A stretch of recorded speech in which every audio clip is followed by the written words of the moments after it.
In this video you'll be learning how to build like a pro. So how come pros can build so much better than you? That's exactly what we'll be going over in this video. Before we get any further into the video, make sure to drop a like and subscribe so we can hit 1000 subs before the new year. So I went into my practice map right here. You can see the code at the top.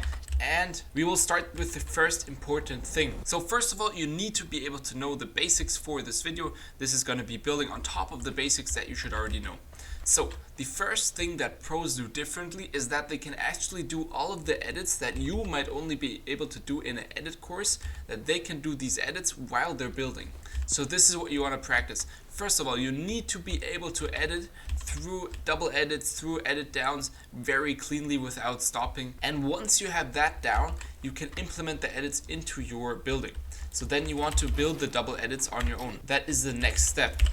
So start with building double edits on your own, then you can edit down again like this, edit the stair, edit the floor, and edit this, and then you go down, and then you can go straight like this, or like this. So now you can edit in every direction. You can edit down, you can edit up, and you can go straight through the wall. That's what you want to be able to do while editing. And then you can add some different things like this, like the box right here, you tunnel to the side. You can full box here, edit out the side, and add a cone, maybe go here, maybe go for a side jump, get a wall here. So you want to be able to really move around freely while doing these edits. That is step number one.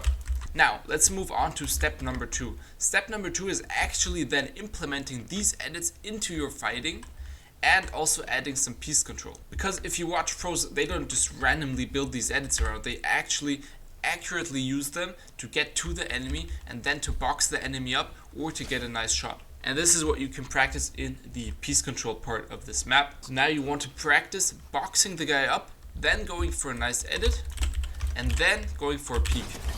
So you can crouch, cone the guy, then crouch down here. This is the most important piece control scenario right here. Number two, full boxing the enemy. So you take the wall, cone on top and bottom, walls around, and then jump up. And everything without peeking. If you peek here, you're just gonna get shot by the enemy.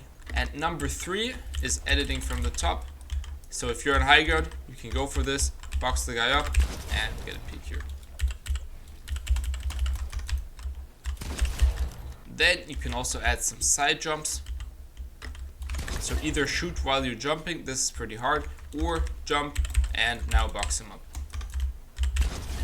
So these are four really important things you need to be able to do with piece control to box up the enemy. And now before you get to the piece control, that's step number three, is that you use all of the edits that we did before to build around while you're fighting. So that way you're always protected and you can get to the enemy, and then once you're at the enemy, he's down here, you can try to box him up and go for a shot. Now, this isn't everything. The most important part is that you are able to track the enemy while you're fighting.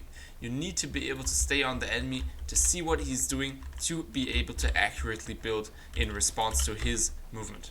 To practice that part of the fighting, the tracking of the enemy, make sure you play a lot of 1v1 realistics and box fights. You can play this map right here, you have the code right here, speed realistics 1v1 rapid, or you can do some sort of box fight. Here is the code for that. So 1v1 piece control and 1v1 realistics are very good for learning to track the enemy and actually using your builds and edits to get to the enemy and then going for nice peek shots. I hope this helped you out. Make sure to drop a like and subscribe and comment down below if you have any more questions. I'll see you in the next one.